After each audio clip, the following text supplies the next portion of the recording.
మంగళసూత్రము విగ్రహార్పితమైన. మీకెక్కడైనా ఇదిగోండి క్రైస్తవ ధర్మానికి ఇది పుస్తకం, ఇందులో ఉందా మంగళసూత్రం? మంగళసూత్రము హైందవ ధర్మమా క్రైస్తవ ధర్మమా? హైందవ ధర్మమా క్రైస్తవ ధర్మమా?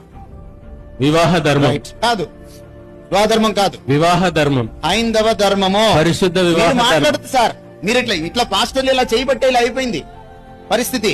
లేదు, పాస్టర్ గారికి లైసెన్స్ ఇచ్చింది తాళి కట్టమని కాదు, పెళ్లి చేయమని. గుర్తుపెట్టుకోండి. మూడో ప్రశ్న, మంగళసూత్రము లో విగ్రహార్పితమైనటువంటి నేపథ్యం ఉన్నదా లేదా? ఉన్నది. మీరు దాన్ని మార్చుకున్నారు. దానికి నేనేం చేయను? తాళొక్కటే ఎందుకు తీసుకున్నారు?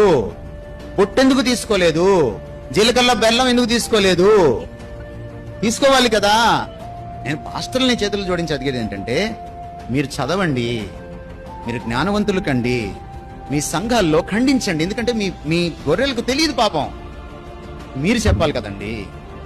మీరు చెప్తే కదా. పాస్టర్ గారే వచ్చి మంగళమే వేసిన కానీ పాడేస్తే వాళ్ళు ఏమనుకుంటారు సార్? నిజమే కాబోలు అనుకుంటారు కదా. మీరు తెలుసుకోలేదు, ఇప్పుడు తెలుసుకోండి. ఇప్పుడు తెలుసుకొని మార్చుకోండి, తప్పేముంది? ఇప్పుడు దాకా మీరు తెలియక చేశారు. ఆ జ్ఞాన కాలాన్ని దేవుడు చూసి చూడనట్టు ఉంటాడు. ఇప్పుడు మీకు తెలిసింది లెక్క అడుగుతాడు ఖచ్చితంగా. ఇప్పుడు మీరు వాదించకూడదు. ఇక నేను రీసెర్చ్ చేసి మీకు చెప్తున్నాను. మీరు వెళ్ళి కావాలంటే శాస్త్రాలు చదువుకోండి. శాస్త్రాలు మీరు చదువుకోండి, కావాలంటే చూసుకోండి. మీరు వెళ్ళి వాక్య విరుద్ధమైన ఏ సంప్రదాయాన్ని తీసుకోలేను. వాక్యానుసారమైన, వాక్యం ఖండించని సంప్రదాయాల్ని తీసుకుంటాను. సంప్రదాయాలు మనుషులు సృష్టించుకున్నవే కదండి.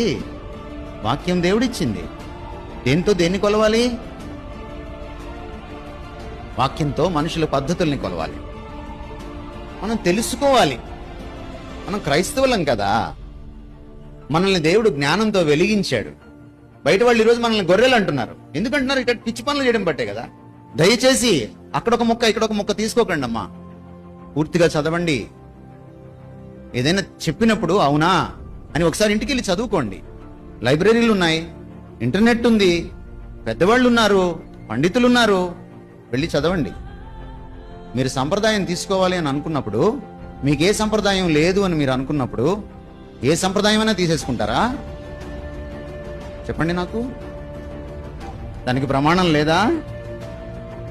యేసుప్రభు మార్క్స్ వార్త 7వ అధ్యాయంలో ఏం చెప్పాడు? మనుషులు కల్పించిన పద్ధతుల్ని, పితృపారంపర్యాచారమైన పద్ధతుల్ని మీరు దేవుని ఆజ్ఞ పైన తీసుకెళ్లి పెట్టారు. ఇది తప్పు అన్నాడు ఆయన.